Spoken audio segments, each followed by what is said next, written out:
Melati tumbuh kuntum melata, sarang merbah di pohon cemara. Assalamualaikum mulanya kata, saya persembahkan pembuka cerita.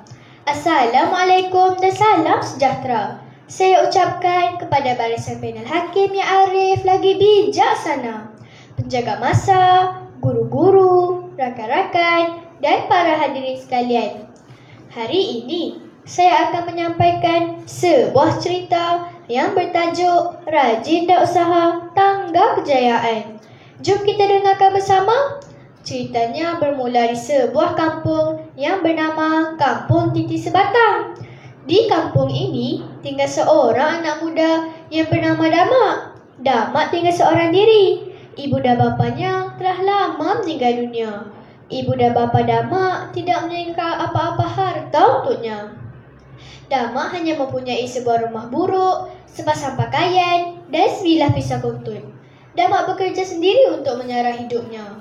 Kerjanya mengambil upah menebas rumput di kebun dan kerja-kerja di sawah. Bak kata pepatah, hidupnya kais pagi makan pagi, kais petang makan petang. Kawan-kawan, pada suatu hari, Damak pergi berjumpa dengan bapa saudaranya yang bernama Pak Hitam. Damak tidak lupa membawa pisau kuntutnya. Pak Hitam dan Damak berbual-bual hingga tengah hari. Sewaktu hendak pulang, Pak Hitam menepuk bahu Damak sambil memberitahu firasatnya bahawa Damak akan bertambah miskin. Sekarang pun hamba sangatlah miskin. Bagaimana pula hamba akan menjadi bertambah miskin? Tanya Damak. Pak Hitam tersenyum mendengar kata-kata Damak. Kemudian dia menggelengkan kepalanya. Damak pun berlalu keluar dari rumah Pak Hitam lalu berjalan pulang menuju ke rumahnya. Jalan ke rumahnya melalui hutan. Tiba-tiba dia ternampak seekor sang kancil. Sang kancil sedang minum air di tepi sungai. Itu pun sang kancil.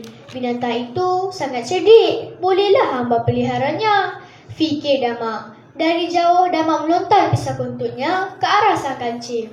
Malang tidak berbau. Pisau kuntutnya terpelanting jatuh ke dalam sungai. Air sungai itu sangat dalam. Damak tidak berani terjun kerana tidak pandai berenang. Dia takut tenggelam dan mati lemas. Sang kancil terus melarikan diri masuk ke dalam lubang kayu. Ya kawan-kawan, Damak kehilangan pisau kuntutnya. Melihat sang kancil yang berlari ke dalam lubang kayu itu, Damak bertekad untuk menangkap juga binatang tersebut. Kemudian dia berfikir bahawa dia hanya mempunyai sehelai baju dan sehelai seluar buruk yang dipakainya. Hamba akan tutup lubang kayu itu dengan baju hamba. Nanti bolehlah hamba tangkap sang kancil, kata Damak. Dia teringin sangat memelihara sang kancil. Dia berharap dengan memelihara sang kancil, dia boleh hidup kaya raya. Damak pun membuka bajunya lalu direkam pada batang kayu itu. Kemudian dia mengetuk batang kayu itu. Sedang Damak mengetuk batang kayu itu dengan bersungguh-sungguh, tiba-tiba sang kancil melompat keluar. Baju Damak yang buruk itu koyak sama sekali. Sang kancil terus melarikan diri masuk ke hutan.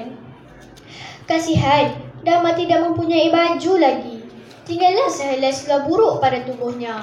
Sungguh malang nasibnya. Keesokan harinya, sekali lagi Damak pergi berjumpa dengan bapa saudaranya.